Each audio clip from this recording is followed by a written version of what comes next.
आशिकी 3 से हटना या आवारापन 2 में ना होना ज्यादा पेनफुल क्या है? आज कुछ भी नहीं, not after Saiyaara. I was asked to write the film, उनको जल्दबाजी थी, they decided to make the film without me. सिर्फ नाम ही तो आशिकी है, बाकी तो सब मोहित सूरी। से हटना या आवारापन 2 में ना होना ज्यादा पेनफुल क्या है? आज कुछ भी नहीं, नॉट आफ्टर सैयारा। क्योंकि मुझे लगता है अगर मैं वापस उसमें जा रहा हूँ तो मैं वापस उस गली में जा रहा हूँ कि एक सीक्वल का हम वो रिक्रिएट करने की कोशिश करते हैं कि वो फीलिंग आशिकी में मैं क्या कर लूँगा बिना आदित्य और श्रद्धा के, मुझे बताइए। वो भी तो जुड़े हुए थे उससे। सिर्फ नाम ही तो आशिकी है, बाकी तो सब मोहित सूरी था। एग्जैक्टली, वो आशिकी टाइटल उसने डाला था उस टाइम पे क्योंकि ऐसे, और आशिकी इतनी खुली भी नहीं थी, कोई 3.5 करोड़ की खुली थी, ऐसा कुछ बड़ा खुली भी नहीं। गानों ने फिर नहीं, वो पिक्चर ने it took it to some other level. It's not like वो आशिकी का सीक्वल हमको ज्यादा हेल्प किया गया। अभी उसके बाद अभी वो कल्ट फिल्म हो गया, लोग उसको रीयूज करना चाहते हैं, वो अलग बात है। बट अभी ये प्रोजेक्ट टाइप बन रहा है and I don't know whether that I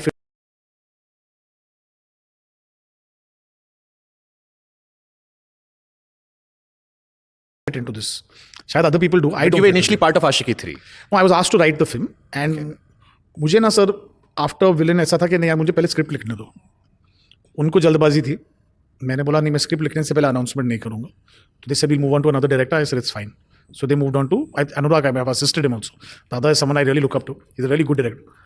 But I don't know after that what the scene is right now, whether they're making it or not copying. But ऐसी कौन सी पिक्चर होती है जिसका टाइटल हमेशा change हो सकता है? It's I don't know how they're doing it. That's not my place to do anything. विशाल के गाने शायद उसमें है, जितना मुझे पता चला है कि सारे गाने विशाल के हैं उसमें। नहीं, प्रीतम दा कर रहे हैं ना म्यूजिक। मुझे विशाल गा रहा है। हाँ, It's his voice. हाँ। Could be that. आवारापन में क्यों आप नहीं हो? क्योंकि इमरान हाशमी से जब मैंने पहली बार पॉडकास्ट में पूछा, मैंने कहा भाई आवारापन, लंबे बाल, वो स्टाइल, पता नहीं उन्होंने अप्रोच ही नहीं किया मुझे। तो ये तो घर की बात थी। हाँ, पर उन्होंने किया नहीं। आई डोंट थिंक तो घर में ही फ्लॉप होने पे हाँ, I guess नजरिया बदल जाता है। I think so. That's brutal reality of Bollywood. I don't think it's because of that. I don't know. They must be having their reasons. I think maybe they want a different take on Awarapan. शायद मैं वो original film से निकल नहीं पाऊँ। Maybe they want to try something new to it. I have no idea. But आपको लगता है जैसे बहुत सारी फिल्में री रिलीज हुई, सनम तेरी कसम, आवारापन को री रिलीज कर देना चाहिए? I mean, आप देखिए ना, एक पिक्चर जो नहीं चली है वो टाइम पे, वो आज उसका रीमेक, उसका पार्ट 2 बन रहा है। आई थिंक मुझे लगता है लोग नस काट देंगे उसके पास जो रो रहे थे। I think I would take lot of pride in that कि देखो लोग अक्सर उनकी पिक्चर के सीक्वल बनते हैं जो बहुत हिट हो। यहाँ पर कोई और मेरी फ्लॉप फिल्म का सीक्वल बना रहा है, क्योंकि आवारापन जब रिलीज हुई थी चली नहीं थी। मैंने सैयारा के आपके ऑलमोस्ट सारे इंटरव्यूज देखे, बट एक सवाल मेरे मन में है, सैयारा आपके लिए कितनी रिलीफ है? क्योंकि बहुत बातें हो रही थी मोहित सूरी को लेकर। सैयारा ने मोहित सूरी के लिए क्या मतलब? बाकी एक्टर्स को जो मिला मुझे लगा मैं बहुत अग्रेसिवली फाइट बैक करूंगा, पर एक्चुअली मैं हम्बल्ड सा हो गया हूँ इसका सक्सेस और प्यार देखकर। क्योंकि मुझे अभी लगता है कि मैंने अपनी इतनी आवाज़ इस पिक्चर में डाली है कि मुझे लगता है कि मैं अभी जहाँ पर भी जाता हूँ, जितना प्यार मुझे मिल रहा है, collections definitely help sir, I am not denying it, but हर रोज़ किसी इंपॉर्टेंट शख्स का फ़ोन आया है मुझे, चाहे वो साउथ इंडियन इंडस्ट्री से हो, चाहे वो इंडिया ये इंडस्ट्री के लेजेंड्स हो, सबका फ़ोन आया और उन्होंने फिल्म देखकर बहुत प्यार दिया।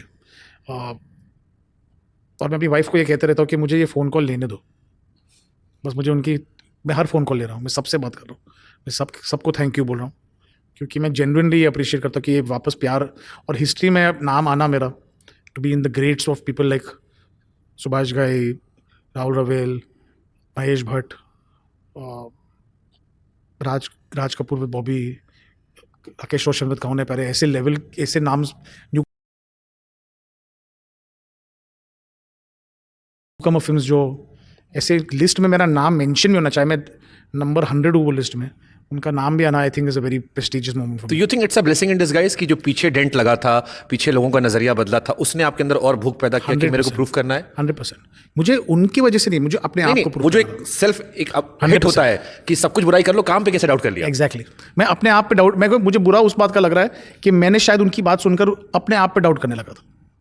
But I think Saiyaara, this kids taught me, this youngsters taught me कि this is not what it is. तो आई थिंक सैयारा ने मुझे बहुत लिबरेट किया है। आई थिंक अभी यहाँ से फिर प्रेशर नहीं आएगा कि अब फिर उम्मीद होगी, जैसे तुम ही हो आए, लोगों ने कहा तुम ही हो गाना चाहिए, अब बड़ी बजट की फिल्म गई है, ये आपकी भी करियर की सबसे बड़ी बॉक्स ऑफिस कलेक्शन वाली फिल्म है, तो इसके बाद कैसे मैनेज करोगे अपने आप को? क्योंकि ये प्रेशर तो होगा हमेशा जिंदगी में। जब भी मैं पिक्चर बना, मुझे कभी वो एस्पिरेशन नहीं था कि मुझे इस कंट्री की सबसे बड़ी पिक्चर बनानी है, मुझे कभी एस्पिरेशन था और आज भी नहीं है, पर मुझे इस कंट्री की सबसे अच्छी पिक्चर बनानी है, उसमें फ़र्क हो। जो आदित्य चोपड़ा ने आपसे कहा था। हमारी अधूरी कहानी जी, एक फिल्म, बहुत गाने मुझे बहुत पसंद है इस फिल्म की, फिल्म उतनी नहीं चली, अगेन एक तो ये क्यों होता आई थिंक वो पिक्चर ना जिस ऑडियंस के लिए बनी थी उसके लिए बहुत चली, I think it did some 40-45 crores और व्हाटएवर, पर वो एक मैच्योर लव स्टोरी थी. हाँ, did it do as good as villain? No, it was not supposed to, it was not that kind of a film. तो मुझे, I mean I am not denying this thing, but मैं वो picture से इतना नाखुश नहीं हूँ. मुझे लगता है मुझे विद्या बालन के साथ काम करने को मिला, which I think is the most beautiful human being in the world. I think I can proudly tell my children I worked with the great Vidya Balan. Wow. It was not working with Imran Hashmi any less, but Imran Hashmi भाई है तो, और मैंने बहुत काम किया था उसका. But and Rajkumar Rao, what a fantastic actor. I mean at that time लोग इतना उस पर इतना बिलीव थे, मेरे को उस टाइम से उस पर बिलीव था. And now he's doing so well. So for what reason the film was made और जो मैच्योर, मुझे देखिए सच पूछो तो मुझे 50 साल की उम्र में अगर मैं मैच्योर लव स्टोरी बनाऊंगा तो लोग कि मैं एज हो गया हूँ. मुझे वही उम्र में था एक मैच्योर लव स्टोरी बनानी थी मुझे लाइफ में. And I was very happy with that film, with that thing. उसमें आप फिर मैं आपसे कहूंगा पिछला वीडियो डाला करो आप, उसमें भट्ट साहब का गाना डाल दिया लोगों ने. पूजा भट्ट और महेश भट्ट साहब बैठे, महेश भट्ट साहब ने गाना गाया था, टाइटल ट्रैक हमारी अधूरी कहानी. वो अभी भी है ऑनलाइन. क्या वो है और क्या गाया उन्होंने? अच्छा, क्योंकि मुझे लगता है भट्ट साहब बहुत सुर में है. वो आई मीन बहुत एक्सप्रेशन है उनकी आवाज में, सुर में. वो पूरा फील कैसे उन्होंने हमारी अधूरी कहानी, इंतजार तेरा, वो जो हाई पिच छूते वो मेरे को लगा नहीं, उनको ये गाना कुछ और ही लेवल का लगा. जब मैंने गाना उनको सुनाया, वो ये गाना बिलीव ही नहीं कर पाए. वो इतना इसमें उनको बोला प्लीज मैं इसमें कुछ गा सकता हूँ, तो मैंने ऑफकोर्स सर आप कर सकते हो.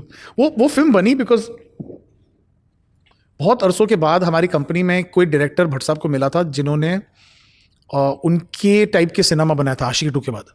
क्योंकि हम लोग जहर, मर्डर जिससे मुझसे बना रहे थे between Pooja and Vishesh Films, but Kalyug, but हम लोग वो जो भट्ट साहब का जो एक सिनेमा था वो इमोशनल सिनेमा, वो आशिकी में आया वापस. आशिकी बिना गन के और मोहब्बत और वो सब.